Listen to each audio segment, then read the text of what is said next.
working on a 2012 BMW X5. Parking brake is stuck. It's got a bunch of faults stored in the electronic parking brake control module, and that's not working correctly.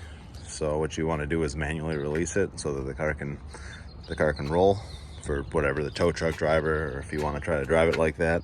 All you do is get into the trunk here, pull this cover off on the driver's side, the left-hand side, and then you'll find this little loop back here, right here. If you pull up on that loop, it disengages the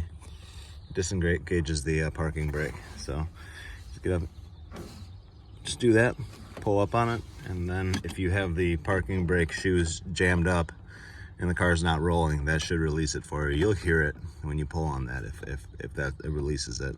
So that's the first place to start. Hopefully that takes care of it and gets it moving again. And then you can replace the actuator or whatever needs to happen. So thanks.